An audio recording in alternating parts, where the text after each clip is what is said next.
인생은 문제의 연속이라고 그렇게 말씀을 드린 적이 있죠. 인생은 문제를 풀어가는 과정이라고 그렇게 말씀드렸습니다. 그런데 문제를 잘 풀면 추억이라는 이름으로 기억에 남고, 문제를 잘못 풀면 상처라는 이름으로 기억에 남는다 그랬습니다. 기억에 남는 것이 문제가 아니라, 상처가 가득한 사람이 인생을 살아가는 삶하고 추억이 가득한 사람이 살아가는 인생은 다르다고 그랬죠. 그래서 이 문제를 푸는 것은 참 중요합니다. 그런데 사람마다 이 문제를 어떻게 푸느냐 하는 그 방법이 있습니다. 그런데 우리가 생각할 것은, 믿음의 사람은 그러면 인생에 있어서 문제가 다가올 때 어떻게 이 문제를 풀어가는가, 그것을 오늘 말씀으로 나누려고 하는 것입니다. 우리가 지난주 이 아브라함을 통해서 우리가 믿음이라는 것이 무엇인가 를 배워나가는 중에, 지난주에 나눈 말씀은 믿음의 사람은 일상생활을 어떻게 사느냐 하는 것을 우리가 나누었죠. 그래서 아브라함을 통해서 우리가 바라봤습니다. 첫 번째는 이 영적인 환경을 굉장히 중요하게 여긴다 그랬죠. 믿음의 사람들은 굉장히 가치를 두고 있는 거예요. 그래서 마무리 상소리 나무 곁에 그쪽으로 옮겨서, 그곳이 척박하지만 그곳에 살았던 이 아브라함은 거기서 하나님의 임재하심을 경험하게 됩니다. 그래서 영적인 환경에 민감한 삶, 또 주님과 교제하는 것을 기쁘게 생각하는 그 삶을 살아갈 때 주님의 임재하심을 체험할 수 있다고 그랬습니다. 그리고 거기서 손님을 대접했다 그랬죠. 나그네를 대접했습니다. 섬기는 삶, 나그네를 대접했는데 알고 봤더니 하나님과 천사의 일행을 대접하는 그런 결과가 되었습니다. 믿음의 사람은 섬김을 참 잘합니다. 그래서 사람에게 하듯 하지 않고 하나님께 하듯 하는 그 섬김을 통해서 주시는 하나님의 축복이 있고, 부지 중에 천사를 대접한 그 가정의 축복을 누리게 됩니다. 또 하나, 이 믿음의 사람은 어떻게 사느냐, 하나님 말씀 듣기를 사모한다 그랬죠. 하나님 말씀 듣기를 사모했던 바로 이 아브라함과 사라에게 이름이 아브라함에서 아브라함으로, 사레에서 사라로 이름도 바꾸어 주시고, 그 다음에 어떤 일이 일어났습니까? 확신이 없던 사라에게 내년 이맘때, 그러니까 구체적으로 너 몸에서 날 자녀, 내년 이맘때 분명히 이 아이가 태어날 것이라고, 그렇게 하나님의 확답을 얻는 그런 축복을 누리게 되었습니다. 이 하나님과의 관계를 귀하게 여기고 손님을 대접하고 말씀 듣기를 사모했던 이들에게 임한 그 축복이라는 것이 얼만큼 귀한 것인가 하는 걸 통해서, 믿음의 사람은 이렇게 살아야 되는구나, 또 하나님께서 믿음의 사람에게 주시는 축복이 이런 거구나 하는 것을 우리가 함께 나누었죠. 오늘은 그 일 이후에 소돔과 고모라로 향하시던 하나님과 천사들을 아브라함이 환송하러 나가는 장면에서 시작이 됩니다.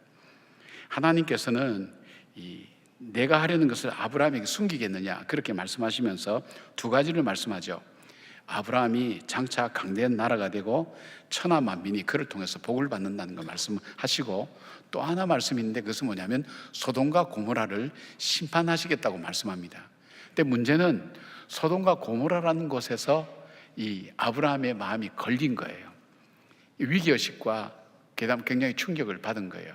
왜냐하면 소돔과 고모라에는 갈대아 우르로부터 같이 나온 유일한 혈육이었던 롯과 그 가정이 살고 있는 거예요. 참 귀중한 피부치죠, 그에게는. 그러니까 지금이라도 당장 달려가서 이 아브라함이 이 롯의 가정을 그곳에서 끄집어내게 될 수 있지만, 그가 이 문제를 풀어가는 방법은 어떻게 풀었는가, 그걸 통해서 우리가 믿음의 사람은 인생의 문제가 닥쳤을 때 어떻게 풀어가는가 하는 것을 오늘 이 아브라함을 통해서 우리가 배우게 되면서, 저와 여러분의 삶 속에 문제가 생길 때 이 문제가 추억으로 남는 그런 해결의 방법을 찾는 그런 놀라운 은혜가 있기를 바랍니다. 첫 번째로 볼 수 있는 아브라함의 그 문제를 풀어갈 수 있는 것은, 아브라함이 푸는 방법은 기도였습니다. 기도였는데, 첫 번째로 이 기도에 있어서 구체적으로 아브라함인 것은, 그는 하나님 앞에 더 가까이 나갔어요. 이것을 통해서 뭘 볼 수 있는가 하면, 바로 기도의 자리가 어떤 자리인가 하는 것을 우리에게 보여주는 거예요. 22절 23절 보니까 그 사람들은 거기서 떠나 소돔으로 향하여 가고 아브라함은 요 앞에 그대로 섰더니 아브라함이 가까이 나와 이르되, 그렇게 되어 있습니다. 이 말씀을 그냥 평범하게 볼 수도 있지만 원어를 통해서 보면 뜻이 더 명확해지죠. 여기 보니까 그대로 섰더니 그래 되는데, 그대로라는 히브리어 오드라고 하는 것은 계속적으로 하나님과 서 있었다는 거예요. 하나님과 교제하는 삶을 사는 거죠. 섰더니, 요 앞에 섰더니에서 리프네 예후와라고 하는 이 단어는 이 하나님과 얼굴을 대면하여 대화하고 있는 모습을 연상케 하는 그런 단어입니다. 그런데 하나님께서 소돔과 고모라를 심판하시겠다는 충격적인 말씀을 듣고 하나님께 더 가까이 나갔다 그랬어요.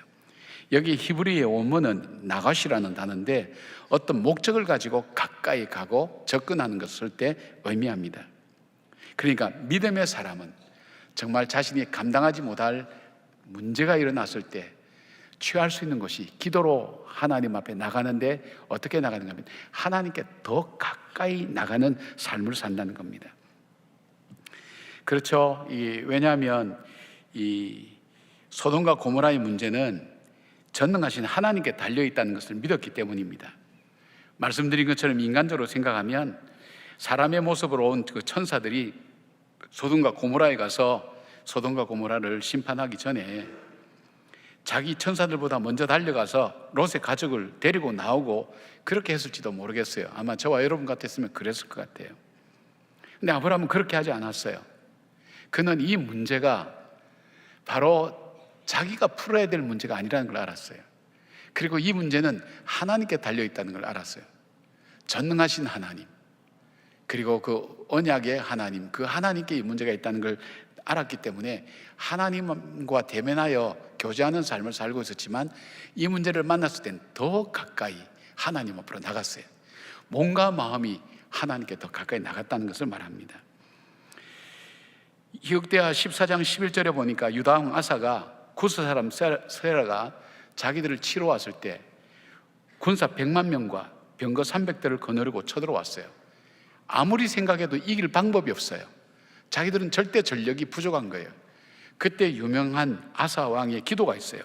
이 14장 11절에 이렇게 되어 있어요. 아사가 그의 하나님 여호와께 부르짖어 이르되 여호와여, 힘이 강한 자와 약한 자 사이에는 주밖에 도와줄 리가 없사오니 우리 하나님 여호와여, 우리를 도우소서. 참 인상적인 기도죠.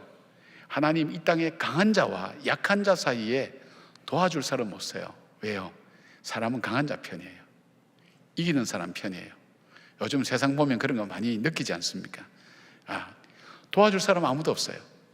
도와줄 리는 하나님밖에 없다는 거예요. 그렇게 기도했어요. 하나님께 더 가까이 나갔어요. 그렇게 할 때 하나님께서 그 기도를 들으시고 응답해 주셨어요. 반면에 예수님의 제자들 겟세마네 동산에서 십자가를 앞두고 예수님께서 하나님께 더 가까이 나가서 기도하자고 했을 때 그들의 몸은 같지만 그 몸은 지쳐서 가까이 더 나가지 못했어요. 거기서 잠을 잤어요. 그런데 그들의 문제는 그들의 시험이 되었고 그들의 실패가 되었던 것을 보게 됩니다. 여러분, 한나는요, 전능하신 하나님, 언약하신 하나님을 믿었기 때문에 그가 아이가 없을 때에 집에서도 기도할 수 있었지만 그 몸과 마음을 움직여서 성전에 직접 가서 간절히 기도했는데 제사장 엘리가 볼 때 그의 기도하는 모습이 마치 술 취한 여자처럼 보였어요. 그는 얼마나 절박하게 한나가 하나님 앞에 기도했는가 하는 것을 알게 됩니다. 사랑하는 여러분, 이 하나님 앞에 가까이 나간다는 것은 우리 마음만 가까이 나가는 게 아니고 우리 몸도 같이 나가야 되는 거예요. 근데 가까이 나갈 때 어디로 가까이 나가는 게 좋을 것 같아요? 하나님의 전에 나오는 것이 가장 좋습니다. 여러분이 개인적으로 시간을 하나님 앞에 할애하고 또 공간을 할애하고 내 마음을 작정해서 하나님과 일정한 작정 예배를 드리는 것도, 기도 시간을 갖는 것도 가까이 나가는 방법 중에 하나예요. 그런데 가장 좋은 방법은 뭐냐면 하나님의 전에 와서 기도하는 거예요. 그래서 코로나 이후에 우리 사회에, 우리 개인 속에 문제가 많이 일어났어요. 그래서 이 말씀을 통해서 생각한 것이 뭐냐면 1만 명 기도 운동을 했는 거예요. 그때 생각한 것이 우리 교인들이 그때 한 두세 번 정도씩만 교회 나와서 우리 교인들이 기도한다면 하나님께서 이 문제를 통해서 하나님께서 우리에게 영적인 좋은 추억을 만들어 주실 수 있다고 저는 믿었어요. 그래서 1만 명 성전 기도를 그렇게 해서 계획했던 겁니다. 우리가 이것을 건축하면서, 교회를 건축하면서 어떻게 했습니까? 다 부셔놓고 70일간 특별 새벽 기도를 했어요. 얼마나 어려웠어요. 힘들었죠, 새벽마다. 그러나 지금 돌아보면 뭡니까? 영적인 추억이 되어 있는 거예요. 하나님께서 그 기도 사용하셔서 이번 건축을 완공시킨 것을 이렇게 볼 때에 남다른 감격이 있어요. 아마 70일 새벽기도 하신 분들은 아마 이 건축이 우리 건축의 마무리니까 굉장히 감격과 기쁨이 있을 거예요. 가끔 아이를 데리고 와요. 왜냐하면 태중에 있는 아이들도 명단에 적어줬거든요. 저 2층과 1층 내려간 동판에 거기 이름 적어줬어요. 그는 아직 세상에 태어나지 않는 태중에 있는 아이. 근데 그때 그 생각 못했어요. 몇 개월 됐냐 그걸 계산을 해야 되는데 그걸 못했어요. 어쨌든 그 감격에서 추억으로 하나님께서 만들어주셔서 문제를 통해서 축복하시고 추억으로 만들어주신 거예요. 여러분, 문제를 통해서 영적인 추억을 만들길 바랍니다.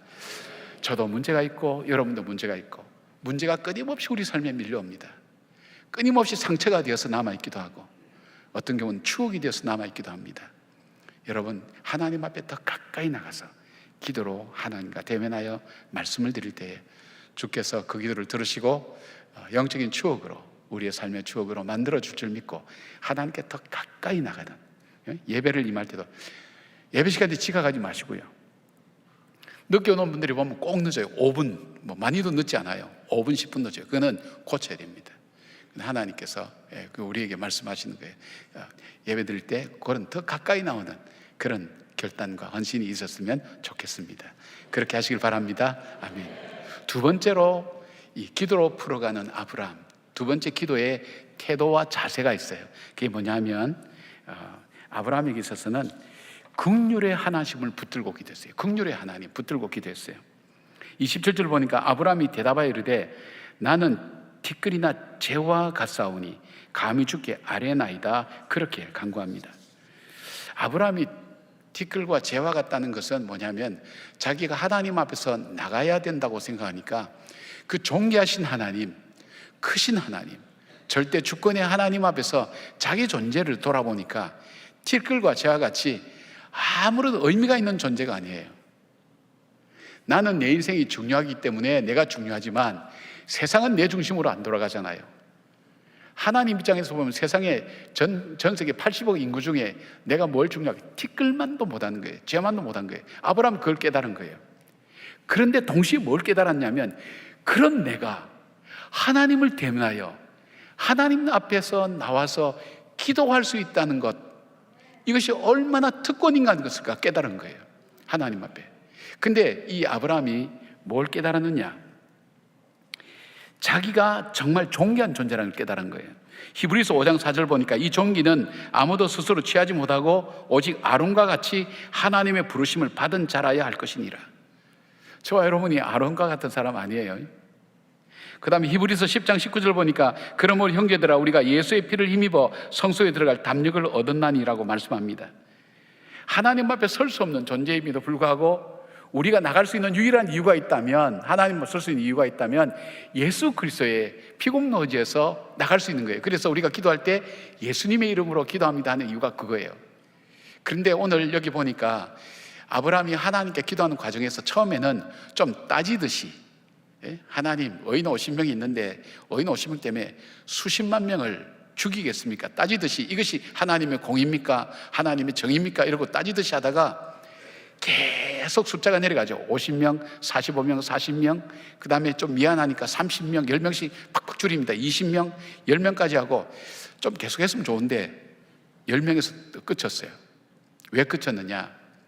이게 6번 정도 그렇게 기도했거든요. 6번. 6이라고 하는 것은 인간에게 있어서는 완전수입니다. 7은 성경에 나오는 완전수예요. 하나님께서 6일 동안 창조하셨어요. 수고와 예수의 완성이에요. 그러니까 최선을 다해서 아브라함은 간절하게 하나님 간구한 거예요. 근데 이 과정을 왜 성경이 기록했냐면 하나님을 드러내는데, 어떤 하나님을 드러냅니까? 공의와 정의의 하나님, 심판의 하나님이면서 동시에 그 하나님은 긍휼의 하나님, 티끌과 재와 같은 아브라함의 기도도 들으시는 바로 긍휼의 하나님, 그것을 나타내기 위한 거예요. 여러분, 우리 자녀들도요, 말 안 들으면요 부모들이 정말 질리잖아요. 어찌 팔수만 있으면 여기에 10,000원 붙여서라도 팔고 싶은 심정이 하루에도 수십 번 들어가잖아요. 아이들한테 물어보면요 자기들도 부모 바꾸고 싶다고 그래요. 그러니까 비슷비슷한 거예요. 사실은 그렇잖아요. 바로 이렇게 6번이나 집요하게 하는데도 불구하고 하나님이 들어주신 것, 하나님의 긍휼하심의 무한함을 우리에게 보여주신 거예요. 그러니까 하나님, 우리가 우리의 의나 우리의 공로나 이것을 가지고 나가는 것이 아니라 하나님 앞에 나가 간구할 수 있는 것이 있다면 하나님의 그 무한한 긍휼하심입니다. 하나님 불쌍히 여겨달라고 그렇게 기도하는 것, 나의 의가 아니에요, 나의 자랑이 아니에요, 하나님의 긍휼하심의 의지에서 나가는 그 기도. 그래서 우리가 중세부터 우리가 정말 기도를 줄여서 정말 할 수 있는 기도가 단 한마디가 있다면 주여 우리를 불쌍히 여기소서, 그 기도밖에 없다는 거예요. 여러분, 기도할 때 우리는 문제를 가지고 문제 붓다리를 쏟아 놓잖아요. 그런데 정말 하나님께 기도할 것은 주님 우리를 불쌍히 여겨달라고. 그래서 여러분, 우리가 공동 기도할 때 주여 우리를 불쌍히 여겨달라는 3번 기도할 때도 이 기도 속에는 많은 의미가 담겨 있는 거예요. 하나님의 긍휼하심을 붙들고 기도하는 거예요. 사랑하는 여러분, 문제를 붙들고 기도하지 말기를 바랍니다. 하나님의 긍휼하심을 붙들고 자비와 긍휼을 베풀어 달라고 하나님 앞에 기도하시고, 그래서 하나님께서 응답하시는 그런 기도로 문제를 풀어가는 저와 여러분 되기를 바랍니다. 3번째, 아브라함은 그 기도를 드릴 때에 기도의 내용이 어떤 내용으로 했느냐 하는 것이 여기에 나옵니다. 기도의 내용입니다. 하나님의 뜻을 따라서 기도했습니다. 자, 18절 19절 보겠습니다. 아브라함은 강대한 나라가 되고 천하 만민은 그로 말미암아 복을 받게 될 것이 아니냐. 내가 그로 그 자식과 권속에게 명하여 여호와의 도를 지켜 의와 공도를 행하게 하려고 그를 택하였나니 이는 나 여호와가 아브라함에게 대하여 말한 일을 이루려 함이라. 하나님께서 왜 아브라함을 택했는지에 대해서 말씀하고 있는 거예요. 하나님의 의와 공도, 공의, 의와 공의는 구별돼서 사용되어지지만 비슷한 의미로 뭐냐면 하나님과의 관계 속에서 나오는 삶의 모습을 얘기하는 거예요. 그러니까 내가 정하고 정부가 정하고 사람이 정하는 것이 아니라 하나님과의 관계 속에서 나오는 삶의 모습이 있어요. 그 모습을 따라 살아가는 삶을 살도록 하기 위해서 아브라함을 택했다는 거예요. 아브라함이 그의 권속과 그의 자녀들과 그리고 후손들에게, 이 약속은 영원한 약속이라고 그랬어요. 후손들이 하나님과의 관계 속에서 하나님의 말씀의 진리를 따라서 살아갈 때 하나님께서 복을 주신다는 거예요. 복을 주시고 아브라함을 통해서 그 일이 이루어지도록 하기 위해서 아브라함을 택했다고 그렇게 말씀하는 거예요. 그러니까 이 아브라함이요, 기도할 때 실제 기도는 롯을 위해서 기도하고 싶었어요. 그러나 롯에 대한 기도는 하지 않았어요. 하나님, 저 소돔과 고모라를 불쌍히 여겨달라고. 그래서 자기와 자기 권속들과 자기의 자녀들, 후손들, 그리고 이 시대에 살고 있는 바로 저 소돔과 고모라 위해서 하나님의 공의와 정의가 지켜지고, 그리고 그 백성들이 복을 받게 해달라고 그렇게 기도하는 거예요. 근데 소돔과 고모라는 어떻게 된 거예요? 하나님의 공의와 정의가 무너졌어요. 그러니까 어떻게 되죠? 하나님의 심판을 받을 수밖에 없는 상황이었어요. 바로 아브라함은 소돔과 고모라라 할지라도 나를 통해서 저 성이 복을 받게 해달라는 그 간절한 기도를 하고 있는 거예요. 이게 뭐냐면 중보기도예요. 그러니까 여러분, 기도할 때에 나만 위해서 기도하는 것이 아니라, 하나님 알고 계세요. 나만 위해서 기도하는 것이 아니라 하나님, 나와 내 자녀를 위해서 기도하는 거 참 중요해요. 후손들을 위해서 기도하는 거 중요해요. 기도하는 사람이 선택과 결정을 삶을 살면서 그렇게 하지 않아요. 하나님의 거룩한 법이 우리 가운데서 지켜지고 후손들에게 지켜져서 그 하나님이 복 주시는 인생을 살도록 우리가 기도해야 될 책임이 있는 거예요. 그리고 더 나아가서요, 내가 살고 있는 이 시대가 정말 하나님 앞에 복을 받는 나라가 되게 해달라고 기도하는 것, 이 중보기도의 사명이 바로 우리에게 있다는 것을 아브라함은 오늘 우리에게 보여주는 거예요. 근데 재밌게 우리가 볼 수 있는 것은 창세기 19장 29절에 보니까 이런 말씀이 있어요. 하나님이 그 지역의 성을 멸하실 때에, 곧 롯이 거주하는 성을 엎으실 때에 하나님이 아브라함을 생각하사 롯을 그 엎으시는 중에서 내보내셨더라. 그렇게 됐어요. 중보기도를 통해서 응답하신 하나님을 우리가 볼 수 있는 거예요. 사무엘 슈메이크라는 사람이 있어요. 이 사람이 쓴 책이 평범한 사람들을 위한 비범한 삶이라는 책이 있는데, 여기 보면 누구에 대한 얘기 나오는가 하면 19세기 교회 역사가인 윌리엄 리키라는 사람이 쓴 글이 나와요. 이 윌리엄 리키라는 사람은 이렇게 했어요. 존 웨슬레라고 하는 사람이 영국을 피해 혁명으로부터 구하였다고 그는 믿었어요. 존 웨슬리는 영국 전체를 12명씩 구성된 작은 공동체를 전국에 조직했어요. 조직에서 무엇을 했냐면 하나님 말씀을 가르쳤어요. 그리고 그 말씀을 그들로 하여금 행하게 했어요. 그리고 일주일에 한 번씩 모여서 이 세대가 타락하고 잘못된 삶을 산다 할지라도 우리만은 하나님의 백성답게 살자고 서로 일깨워주고 기도하는 그런 공동체였어요. 그리고 우리가 사는 이 시대가 하나님 앞에 구원받는 시대가 되게 해달라고 그렇게 기도하자는 중보기도 모임이었어요. 영국의 산업혁명으로 사람들은 도시에 몰렸죠. 사람들이 많이 몰리니까 쾌락도 추구하게 되고 술집도 늘어나고 물질이 우선되는 바로 이 가장 어려운 그런 상황 속에 들어가게 되고 이 복음의 나라가 타락하게 되면서 죄로 인해서 부패해지고 죄가 관영한 세상이 되었어요. 여기에 가만히 살다가는 휩쓸려 갈 수밖에 없어요. 그런데 그 속에서 세상은 이렇게 살아도 우리는 그렇게 살지 말자. 하나님 말씀으로 살자. 그걸 매주일 한 번씩 말씀을 배우고 기도하게 하고 일깨워주는 그룹을 만든 거예요. 근데 이 프랑스는요, 이 세대가 이게 이 중세에서 근대로 넘어가고 근대에서 현대로 넘어가는 과정 속에서 피해 혁명의 대가를 치렀어요. 수많은 사람이 죽었어요.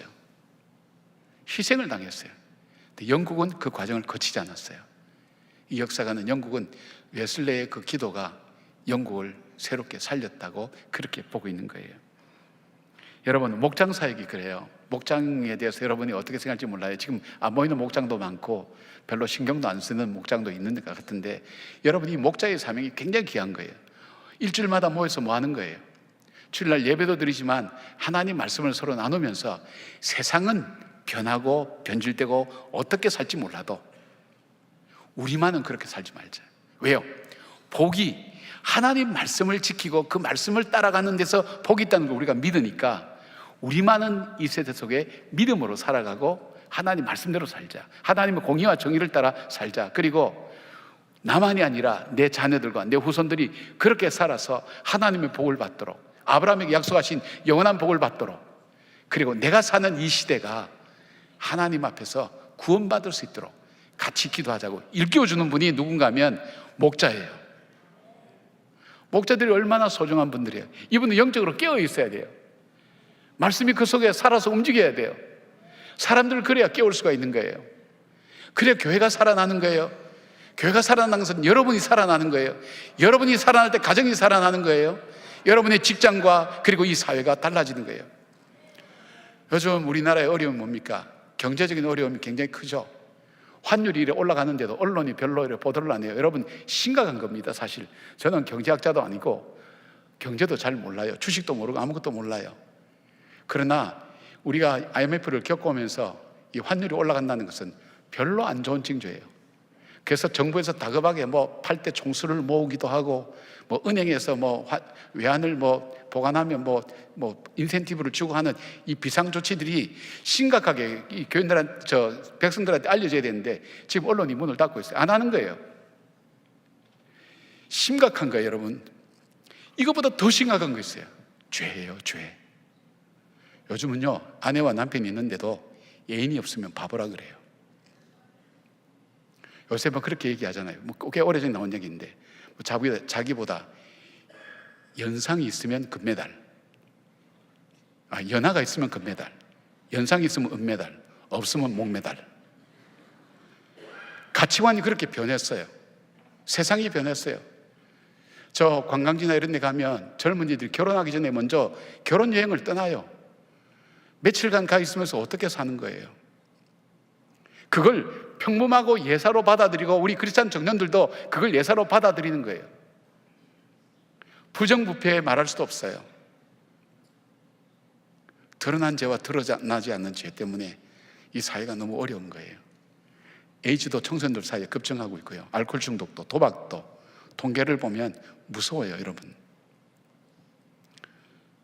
내 자녀는 괜찮겠지 생각하세요? 아니요.